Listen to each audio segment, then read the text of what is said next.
the animal stage of man, which was, we can account from 10 million years ago to about 300,000 years ago. You could argue we lived in harmony some 300,000 years ago.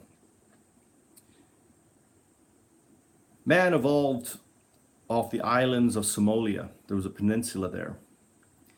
And we were semi-aquatic apes. And this idea that we grew up in Africa looking over grass and that's what we evolved doesn't make any sense. And here's why. We know radical transformation occurs on islands.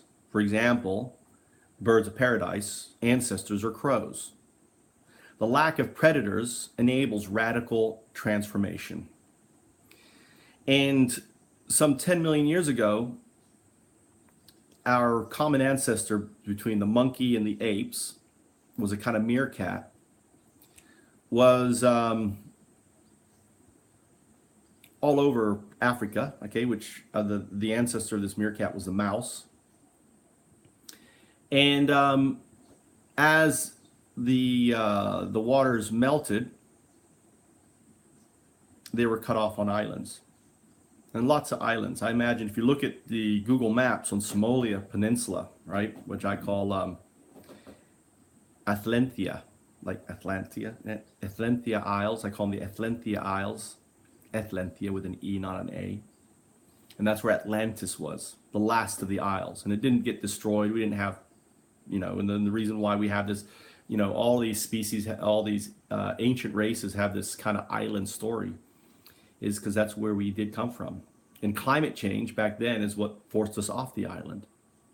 And the reason why we have so many earlier versions from the Neanderthals and everything else is those were earlier species of man that were displaced off the island as we survived because we had no competitors. We had no, there was no competitors except for sharks, and this is why we are innately afraid of sharks. And, early man, came off of these islands onto the Somalia, Ethiopian coastline, right? And this is where Lucy and everyone else, we took over with the Neanderthals, came over and everything else.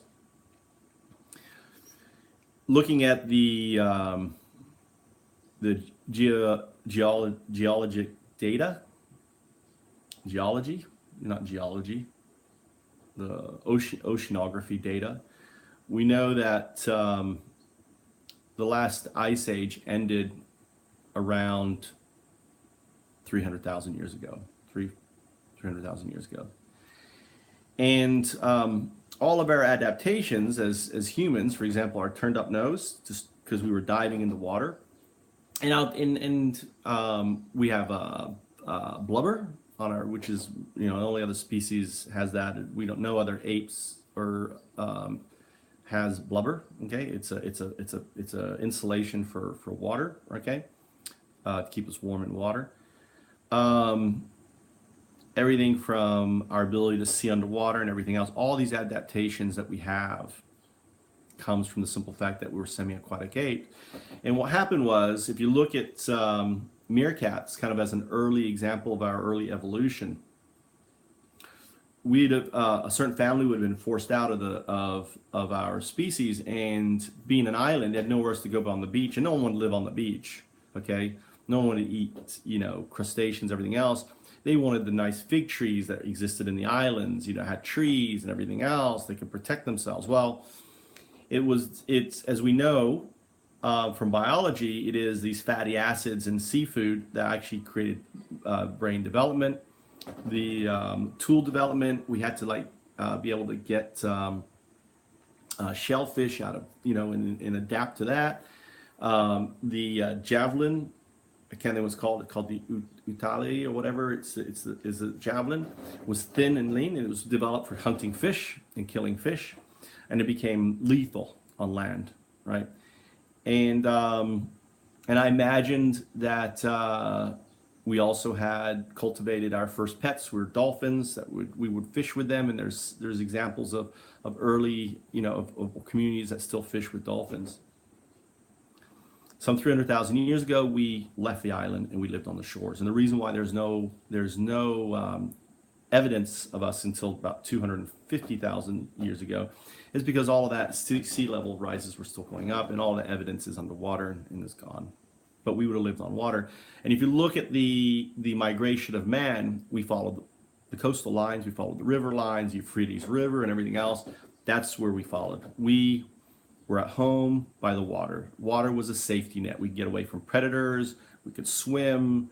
If you think of why, as human beings, we have very, very long childhood development. It's real simple, because if you lived on an island with no predators, all you'd have to do is just scoop a hole in the sand under a tree with some shade and lay your baby there, and the baby could just sit there, and the mom could go and feed and hunt and come back and feed the child. The fact that we give birth underwater, another example, right? The fact that we can swim, no other ape can give birth underwater, and the fact we're hairless. Hairless is also a good example. So we had radical evolution because we're semi-aquatic apes that ultimately evolved out of being on an island.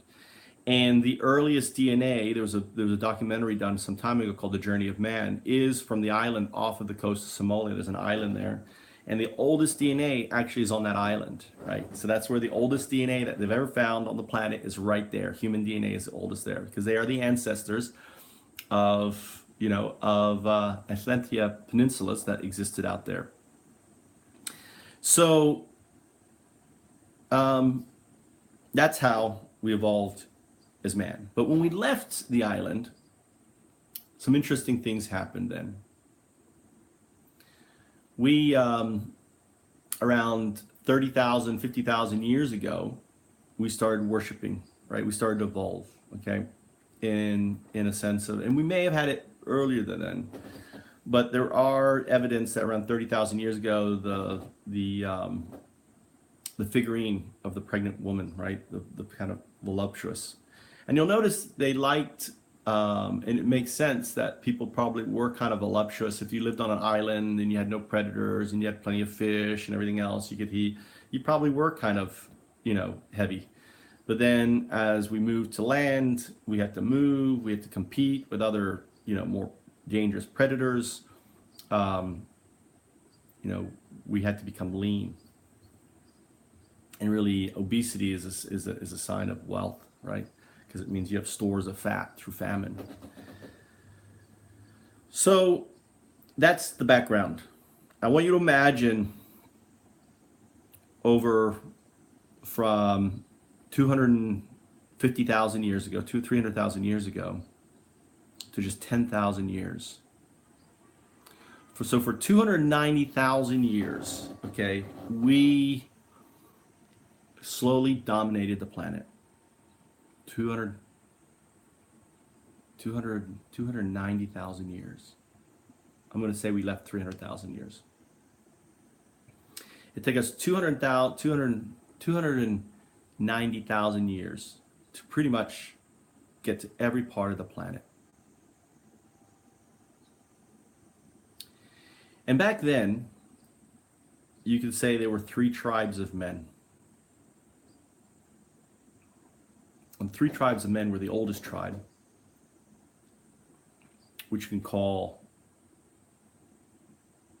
the tribes of nature. And the tribes of nature worshiped the old oaks, and they believed in magic and sorcery, right? They were the magi. And then there was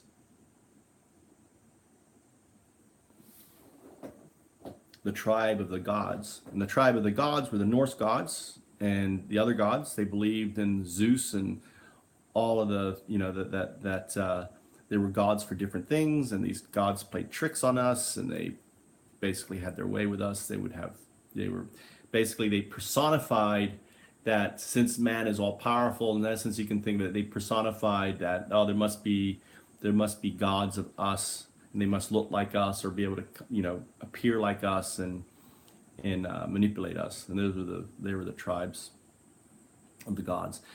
And I should go back, the tribes of nature, and I don't know, the big nemesis has been forgotten, so I'm borrowing Cthulhu, right, as their nemesis. And Cthulhu was this tentacle creature that come in, and they had a prophecy that whoever killed Cthulhu, whichever tribe killed Cthulhu, would lead and usher in the Age of Kings. Because they were chieftains. They weren't kings at this stage. They were just chieftains. They were nomadic. They traveled around. They didn't have villages. They moved from area to area. Okay, and wherever they moved, they would end up. Cthulhu would end up just coming and destroying and force them to move. They were just constantly under the threats of this creature. Well, under the tribes of gods had the same thing, and they called the creature the Kraken. Again, large tentacle would come out, would destroy their community. And this for 1,000 years they'd been hunted. And again, the story was, whoever destroyed the Kraken would rule the Age of Kings. New era would come in. An era, this amazing, we would have no competition. There would be no threat that we can't face. We would become the rulers of the world. And finally, there was the youngest of the tribes, which is the tribe of God, who believed in a monotheist, who believed in one deity. And again, this deity was all powerful, built in our image. And, they looked upon the gods as kind of like, just naive, and the other ones is and they had the Leviathan. And the Leviathan, again, was this great sea creature that would come and destroy them. Notice they're all sea creatures, the Leviathan, because they lived on the ocean. Jonas the whale, right? And for 1,000 years, again, these tribes of man were hunted by this creature. And the creature was one creature, and the creature was not individual. It was actually one. And it was Sagarmatha. Sagarmatha was the matriarch of the mammoths. She was the first and the last, right? The Alpha and the Omega. She was there. She was oldest, just like in the Old Testament, the Bible. People lived for hundreds of years. Sagarmatha lived for thousands of years, and she watched her entire family destroyed by man. The last of her species, she even went and hid off on an island and tried to keep them alive, away from man, right? Hid them off up in the kind of Alaska islands, where the last were about 3,000 years ago. Man finally killed them, found them and killed them.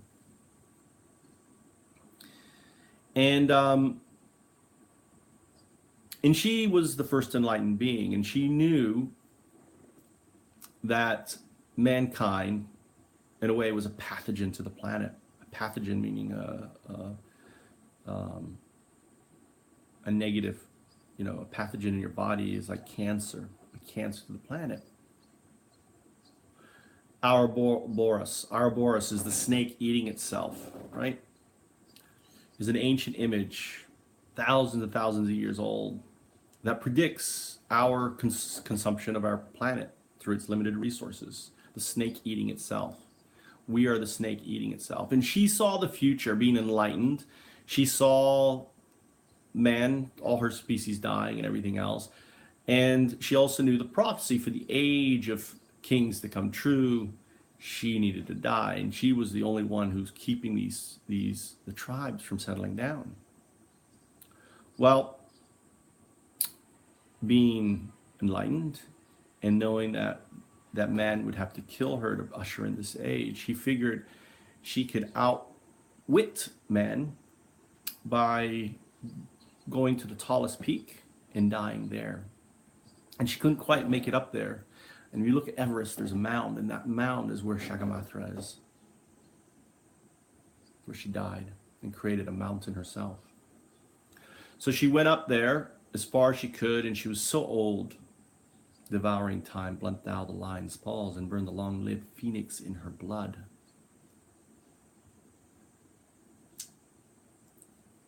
She knew she was going to die, and she went up there to die.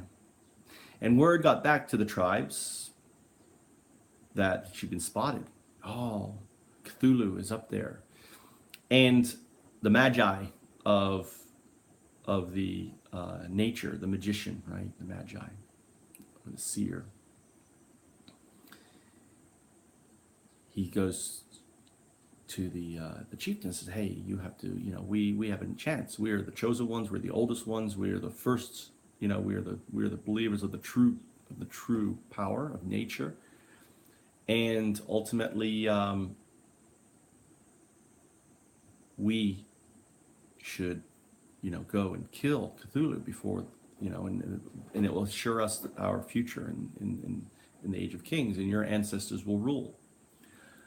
Send your oldest son and his best warriors, and let's go and slay." Well, the chieftain does as the magi said, and sends them off. They're never seen again. Well, word gets back to the tribe of gods, and the tribe of gods, the polytheists. And again, the seer of or the sage, the seer, right? Who would speak to the gods, saw the omen. See, we are the true believers. We're the truth. Of course, the tribes of nature would fail. It is the tribes of gods that will lead humanity. And he goes to the chieftain and says, we should send your oldest son and his most powerful warriors and slay the Kraken. And in doing so, ensure the future lines of you and your, as the futures to come. So, of course, the chieftain agrees and sends his son and his best warriors. The son was in his prime and never is heard of and returned again. So the news gets back to the monotheists. The priest, ancient, really old, had been there, so old. All these guys were so old they couldn't see, right? They saw in their mind's eye. Of course, the tribes of nature would fail. They don't have true gods. Of course, the tribes of the gods would fail again, because there is only one God, the true God, true word, and this is a sign. Both of them have failed. Their sons are gone. Their troops. Chief, send your oldest son with his mighty warriors and go and kill Leviathan. And sure enough, they went off, never to be seen again. Well, a couple of years go by, and it becomes time of the great solstice. And solstice happens like every 5 years or 10 years. It's like a special time when all the tribes would come together and decide on territories. And they meet, and they have this hot springs area. They meet together, and it's a long journey. And there's one guy that ultimately traveled amongst them all called UnDaoDu. And UnDaoDu had no family. He had no wife. He basically was a nomad, without a family, without a tribe. And for some reason, he would interact between the seers, because the seers, the religion, and he wore their charms and their protections. He was kind of like their, don't hurt UnDaoDu, because he is the one, he is the protection of the priests and the magi and everything. And then they would also console, and they would agree. He would send messages back and forth, because obviously they didn't have ravens or anything else back then. So, and he would be the one to announce, I've talked to them, this is the day. They're like, okay, this is the day. And the chiefs came together, and they're having the bath, and they're drinking and kind of celebrating and sharing with women. This was a lot, women would be traded, slaves would be traded. It was a big, people wouldn't fight. It would be kind of a time of peace and armistice. And they start being drunk. They start talking about their, the problem and everything that's going on. And the fact they're like, yeah, I lost my son. I really miss him. Oh, yeah, you too. I miss mine. And they start talking about the fact that, that that each of them lost their favorite son, their oldest son. They have now they got their stupid younger son that they don't really trust. And so they start getting angry at these seers and say, well, what the heck, you know what? Maybe this is a conspiracy. Maybe they're trying to kill our oldest son. Maybe it's a power grab. You know, they're all powerful. How come they can't kill this beast? Good point. They all agree. UnDaoDu, go and bring them. And they would come together and do their chants, and you know, and be the one time in every 5 years or 10 years that they get together. So UnDaoDu fetches them. And by then the chiefs had plans. Said, you know what? You guys are all powerful. You guys need to go and kill the beast. No, it's not. No, you say you bring us in. You lied. You must go. And they protested. They said, you either stay here and die or you go. So what are they going to do? So they equip themselves in their best magic and everything else. And they go off with UnDaoDu. They're all blind. And UnDaoDu leads them along the entire long journey. They argue about who is right and who's wrong, constantly bickering. Finally, they reach Shakamatra. It's a massive mammoth. Trunk was, so long. And she lay there.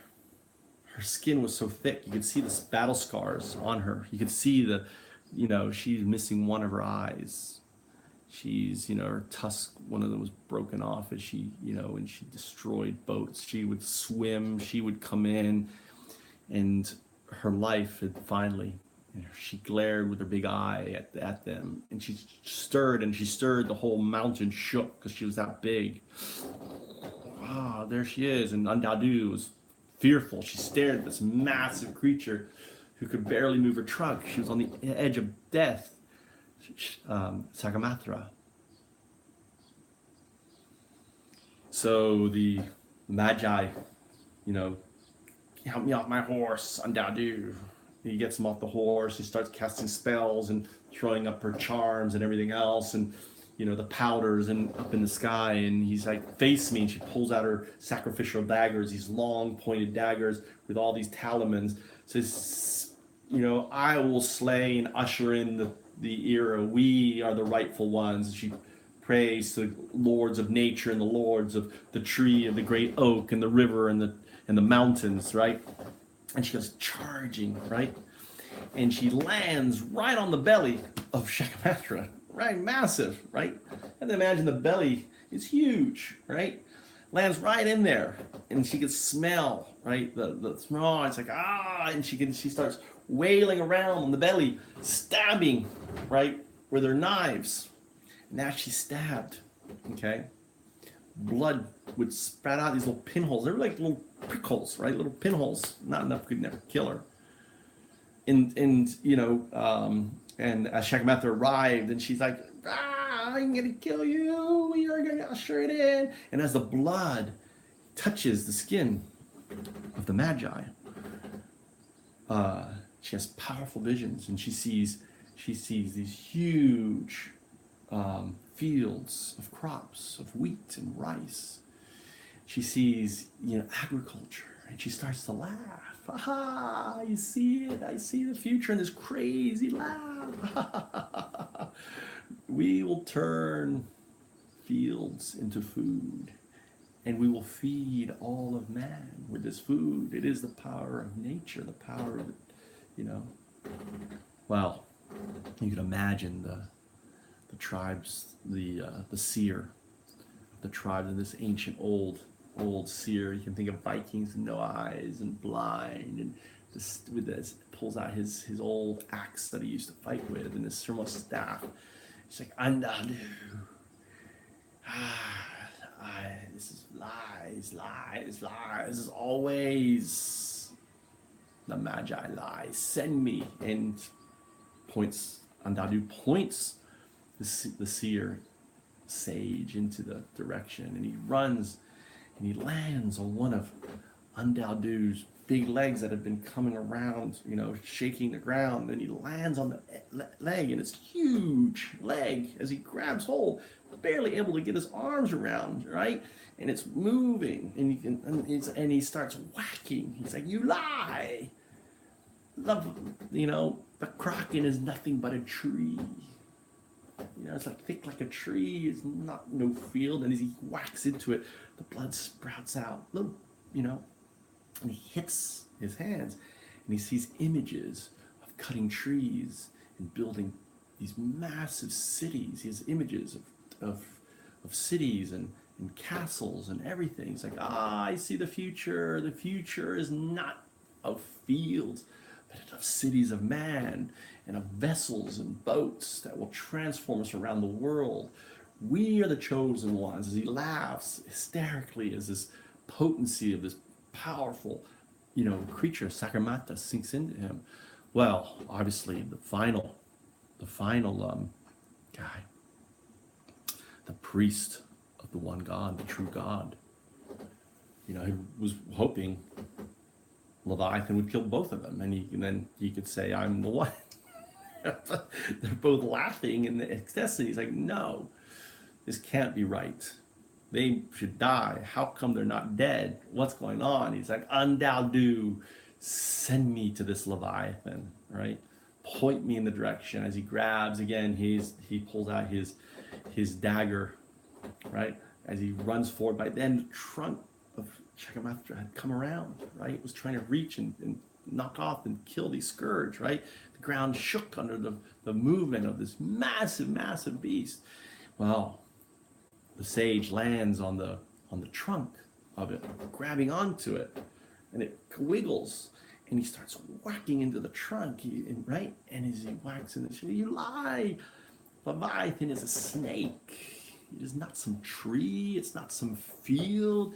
You lie, you liars. You always full of lies. I am the seer of the true God. There is but one God," right? As he smacks into it, and as the blood comes out of the trunk and hits him, all of a sudden the priest sees images of pipes, of fluids, of lights on the ceiling of technology.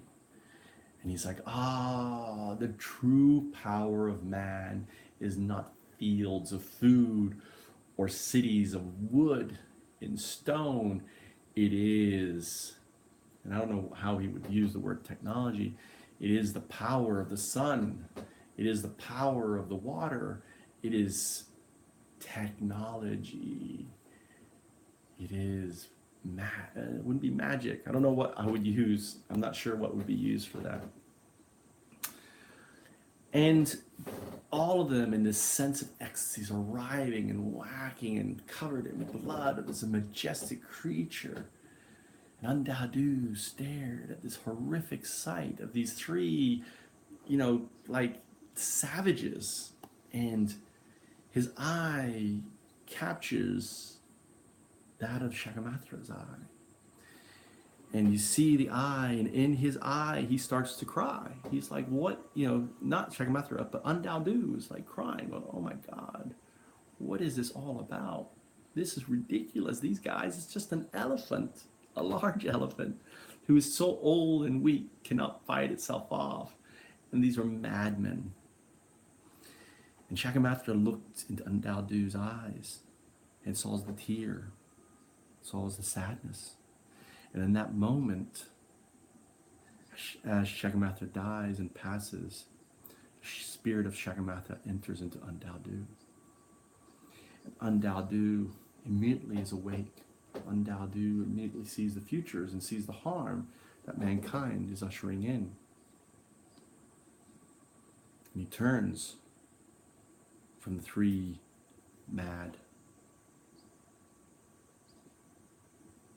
ancients and walks off into the desert, the first enlightened being.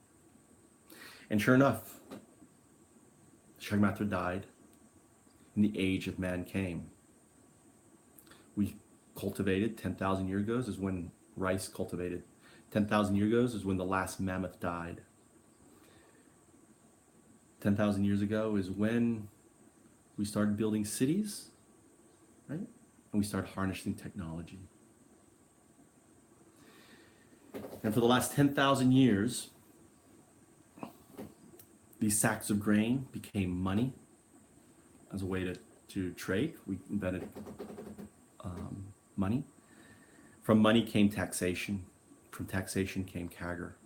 And from CAGR came our one global economic system built on the idea of exponential growth on a finite resource planet. The idea, the Arabola, our O-U-R, Bora, our Bora, I think, Bora Bora, our Bora. The sense that for the last 10,000 years, we've started consuming our own tail. And in consuming our own tail, we've got to a point now where if we don't stop, we're about to kill ourselves. And the Mayan calendar prophesized the end of the Age of Kings in 2012. On their calendar, UnDaoDu is represented in the middle of their calendar, UnDaoDu. He is struggling to usher in a new age. He's standing on the blockchain.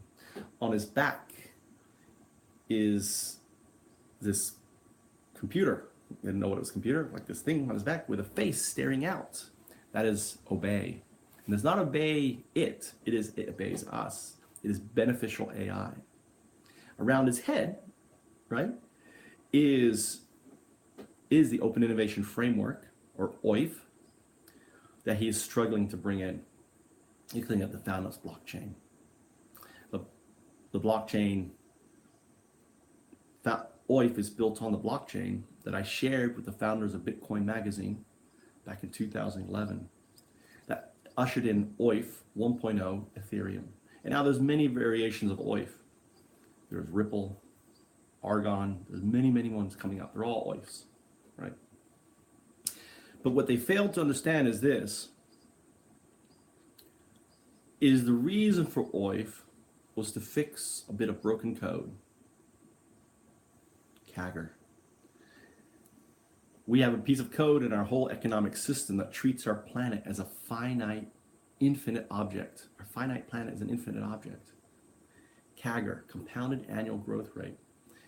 CAGR is what drives our markets on the stock market. And now because of the blockchain, OIF built on CAGR, right? OIF built on CAGR. Now we have basically a potentially infinite number of exchanges. Before we only had $60 billion annually going into startups. Now we've just basically opened this up. And our hedge funds are built on CAGR.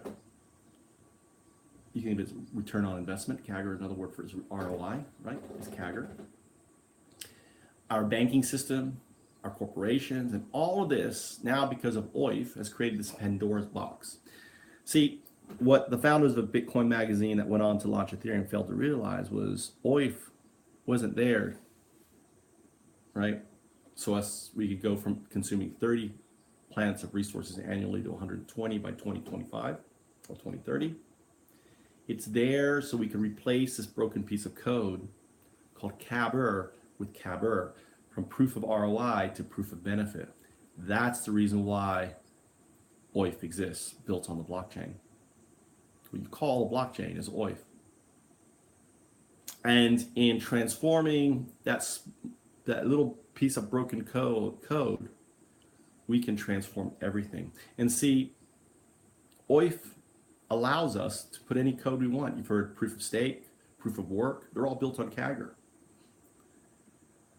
Proof of value is built on CAGR and CAGR. That's the ratio. They offered to buy Foundups for $50 million. So they didn't offer to give me. They were going to raise it for it and everything else, but they would take it over and run it and own it and everything else. And I wouldn't go for that.